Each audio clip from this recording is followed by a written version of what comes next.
So we're gonna have a solder joint just like that. We want it to be centered. So I'm gonna give myself some marks here to get it centered. So it's a 4-inch piece. I'm gonna mark it at 2 inches, which is dead center. And then come 1/2 inch over, 1/2 inch over, and just at the top there have the marks. So now when I place it on there, I just make sure it's between those 2 marks, and that'll ensure that I'm centered. And then I take a pair of the vice grips that we've talked about already. Remember, I have a bin of them here, and we talked about why this pair would be the most ideal, because of its reduced surface area and allowing more visibility as well. So I'm going to take that and I'm going to tighten this up.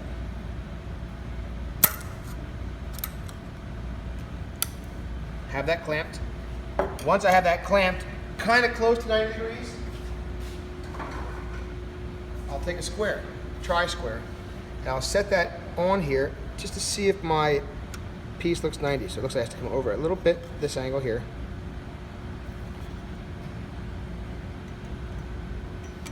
I'm looking to not have a gap in there. So I'm going to shift it, push it a little bit with the square.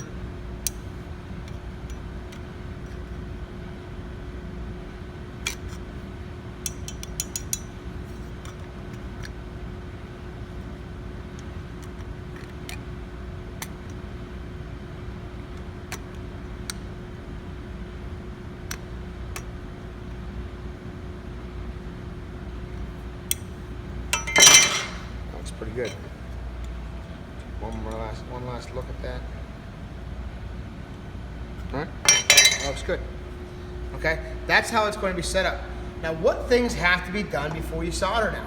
I just wanted to do that dry so that we could see how that was going to go about.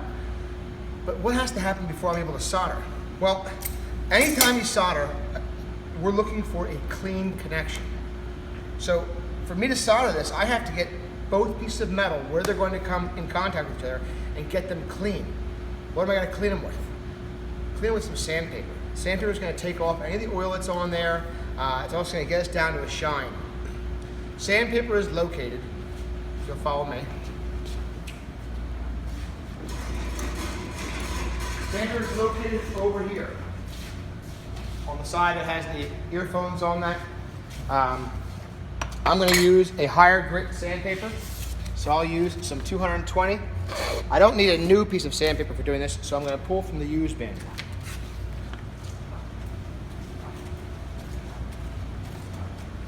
Now, I don't want to sand on the side that has my marks on it, the marks that show my centering. I want to sand the other side so I'll still be able to see those.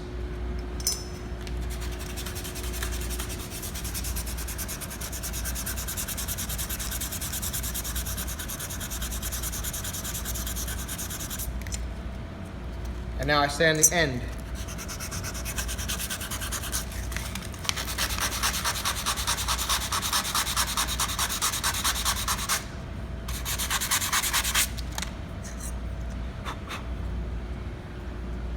So I'll set that back on again, get that even with the bottom and between my 2 lines, and I'll clamp that.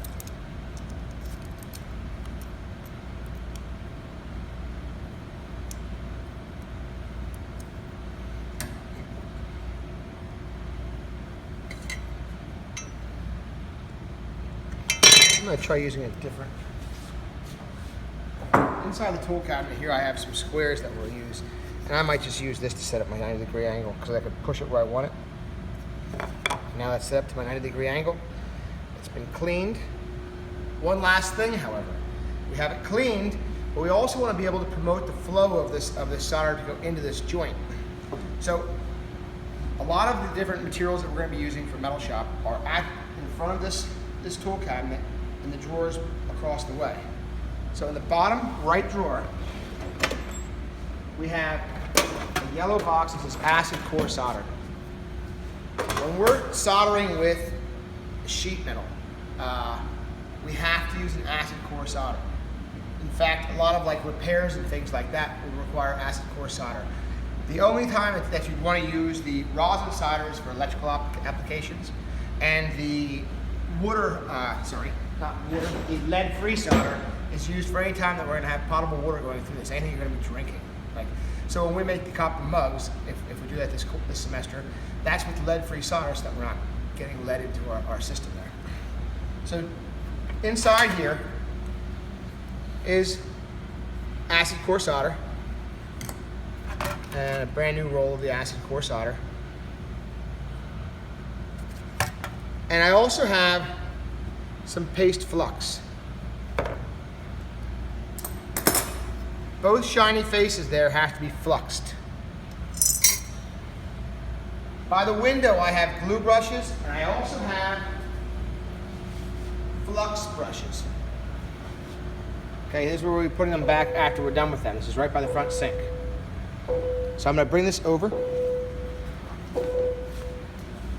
And I'm going to flux up both surfaces that are going to be used there. So let's wipe that through my flux. And I'm going to do the center, so I want to do right on the opposite side of those marks there.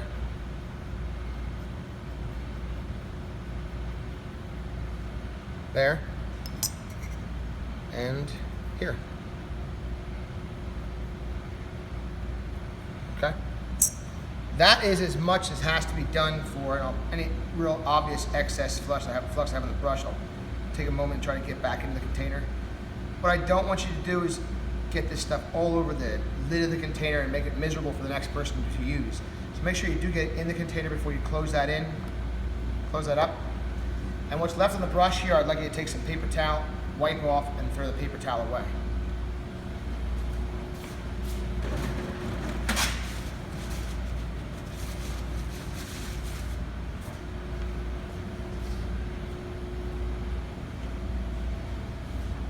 So now I've showed you how to put together twice, and the last time here we have everything done. We have it cleaned, we have it fluxed.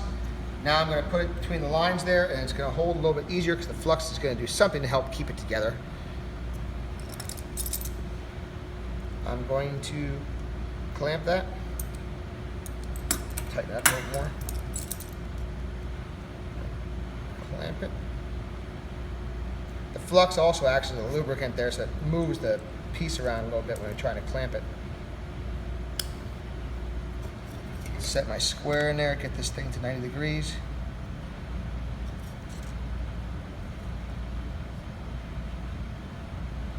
Looks good. Even on the bottom there, that looks good. So, next video, I'm going to get the propane torch and I'm going to show you how to solder these two pieces together.